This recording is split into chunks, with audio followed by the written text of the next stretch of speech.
In what ways does your media product use, develop or challenge forms and conventions of real media text? Our media product includes a music video, album artwork and a promotional poster. In order for our products to be successful, we had to follow Nick Lace's theory of media products being the same but different. The reason for this is that audience members do not like things they don't know. We are all creatures of habit and fear the unknown. To follow this theory, we had to make sure that we did not break away from all music video conventions. However, before we could distinguish which conventions could be broken, we decided to analyse some pop music videos so that we could have a further understanding of our chosen subgenre. To analyse the music video Justin Bieber Somebody to Love, we used Goodwin's 6-point theory. The lyrics in this certain music video establish general feeling and mood rather than a coherent meaning. Only certain lines within Somebody to Love mirror the visuals, such as dance actions, e.g., Step to the Beat of My Heart, Usher puts his hand on his heart. The visuals and lyrics together as one create a light mood for the audience with the upbeat dancing and cutesy lyrics. Justin Bieber's Somebody to Love can be easily categorised into the R&B genre. Justin Bieber has chosen a simple but effective video style, with the video all shot in the studio and with the use of high-key lighting, which spotlights Bieber himself. The use of dancers and the style of dancing also fits in with the genre because of the hip-hop street moves. Bieber's choice of style also reflects the genre, dressed in black clothing, leather jacket, hoodie and black skinny jeans with coloured sneakers. This is also reflected in Usher's style with the sunglasses and dark clothing. This brand image in itself creates an iconography for the R&B genre.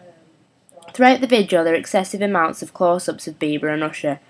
The main focus of the close-ups are the eyes and the mouth to grab the audience's attention. Close-ups establish the artist as a whole. This engages them with the audience and makes the video more personal, making the audience feel like they are directly looking at them. Although music videos do not break the rules of the music video conventions, there are a few exceptions. Elton John's I Want Love has many typical conventions, such as the relationship between the visuals and the lyrics. The lyrics, A Man Like Me is Dead in Places, link with the empty house, which shows his life was once full of love and happiness. There was once someone there that filled the void, but now he has nothing to make him feel whole. The relationship between the music and the visuals follows the conventions of a music video, yet at times it breaks away from them. The editing is very slow-paced to match the tempo of the music, and at times it seems there are no advanced editing techniques used. The music video consists of the artist walking around an empty house. This breaks the convention of the visuals matching the music or lyrics, since the artist makes no mention of a house within his song. Only 3 basic camera shots are used in the music video, one of the long shot, medium shot and close-up, which makes it much harder for the audience to relate to either the artist or the music since they feel alienated from both. Particular music genres have their own style and iconography. As a singer-songwriter, Elton John is expected to appear in his music videos singing his own songs, playing the piano and wearing his iconic suits and glasses. The singer-songwriter genre also calls for lots of close-ups of the artist in order for the audience to create a link with them. However, since Elton John doesn't appear in his music video at all, the entirety of the song is mouthed by Robert Downey Jr., a well-known Hollywood actor.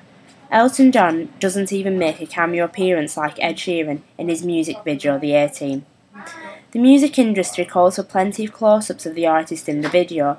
Although Robert Downey Jr. isn't the artist, there are still plenty of close-ups of him throughout the music video. Elton John's record company can get away with this since he is already a well-established artist. The intertextual references in the music video is Robert Downey Jr. himself. As a big-name Hollywood actor, he has given the music video a more three-dimensional, realistic feel.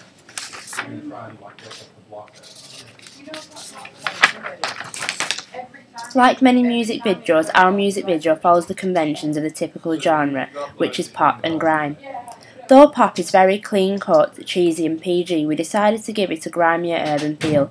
Our new take on pop will be pushing the boundaries of the conventional pop genre that appeals to 13-year-old girls who are still living in their hot pink plastic bubbles. Conventions of pop include lots of close-ups of the artist. The artist is usually a very clean-cut, wholesome young person, for example Justin Bieber or Miley Cyrus. Almost always a dance routine is included. Conventional non-revealing clothing, high-key lighting which gives connotations of happiness and cleanliness. The artist's love interest is always in the music video, usually being serenaded by the artist themselves. Mainly performance-based, and the songs are usually about love or relationships. The conventions of grime include: videos are usually set in urban areas such as London. The artist usually has a thick accent, e.g. northern or a southern accent. The music videos aren't too flashy, they're more realistic than grime's American counterpart hip-hop. Lyrics usually link to partying or bettering oneself. Performance-based music video with the artist rapping while surrounded by others. Scantily clad girls dancing, artists wearing plenty of bling. Our music video contains many elements from both of these subgenres, all of which fit together to form our final project. From the pop genre, we have chosen to take elements such as close-ups of the artist, which help to establish her as a new artist and allow the audience time to get to know her, or so to speak. Secondly, our music video is also performance-based. How this can be taken into consideration of the grime elements that we have also used. A dance routine is usually present in a pop music video. Though there isn't a set music dance routine, our artist Eliza is dancing in the chorus. This aspect shows off her fun-loving poppy side, which is then contrasted during the verses. To balance out the pop elements of our music video, we then chose to add certain elements from the grime genre. The elements we chose to include are a simple studio-based music video rather than having a flashy music video with our artist surrounded by backing dancers or performers. We chose to have her as the main focus of the music video. The black backdrop also highlights the fact that our artist is white rather than the typical black male artist. Lyrics, like nearly all grime artists, are centred around the theme of partying and getting wasted. This contrasts with the few pop elements we have included, because pop is always very clean-cut and girly, whilst our music video is glorifying getting drunk and forgetting what happened the night before. However, the lyrics may be based around the grime genre, but the performance we provide in our project is much more centred around the pop music genre. In the chorus, our artist dances around showing her flirty feminine side. Along with her feminine side, she shows a lot of attitude, like Miley Cyrus in her music video 7 Things. The conventions of our music video. Is there a relationship between the lyrics and the visuals? In our music video, we follow this through the use of props and the actions of our artist. For example, when she sings the lyrics "Wake up in the morning feeling like P. Diddy," she raises up off the floor to show that she is waking up after falling asleep due to excessive partying. The use of the vodka bottle also shows that she's about to do much more drinking. Particular music genres have their own video style and iconography. Since we have chosen to merge the grime and pop genres, we have had to give our music elements of both. So the partying and getting drunk aspects comes from the typical conventions of grime, whereas our studio setting, outfit and changes and pace of editing outlines the pop aspects of our music video.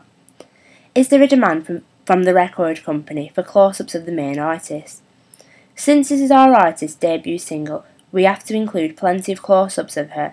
This hasn't been too difficult to maintain since our music video is performance-based, and the close-ups will help add more shots and make our video much more interesting. The artist may develop their own star iconography.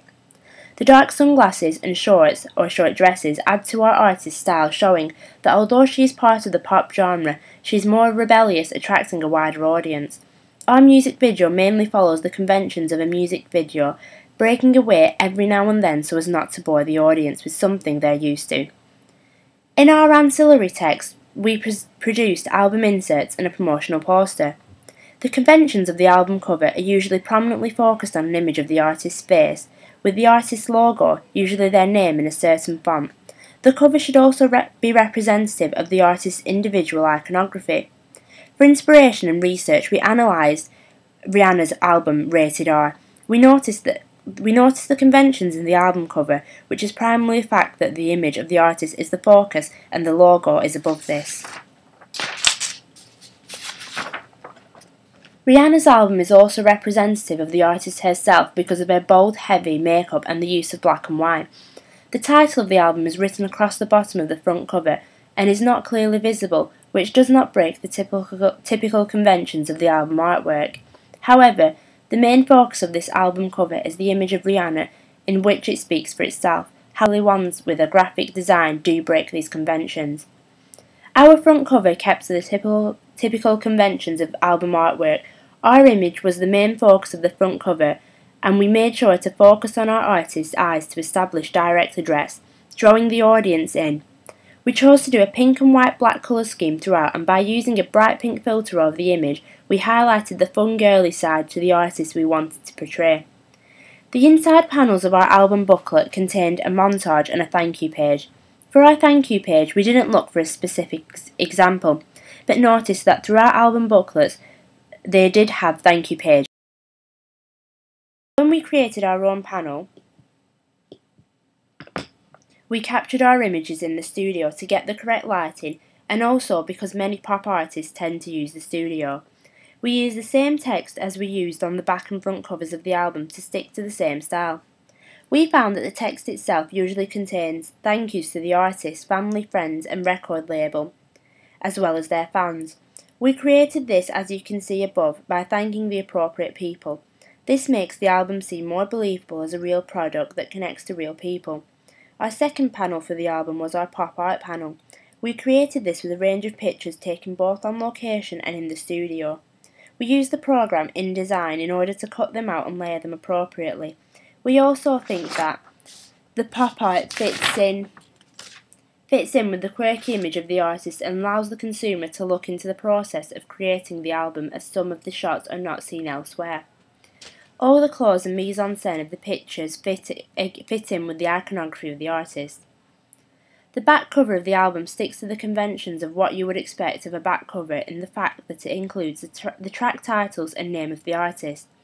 It also has other images of the artist and all the small print usually on the album cover in order to make it seem more authentic. The mise-en-scène that we used for the shot fits in with the artist's image, and the pose of the artist highlights the artist's attitude. Overall, the front and back cover together come across as quite fun and simplistic, but still manage to convey the artist well, which is common of the pop and grime genres. The convention of the album adverts for magazines are an image of the artist, usually a medium to long shot, the artist's name and logo, and the date of the upcoming album. The genre is quite easy to identify in the posters, such as this one. For the cash promotional advert, the features are typical of what you would find in a music magazine. We then chose another promotional advert that doesn't have the same features, as it only includes a picture taken from her Pink Friday album.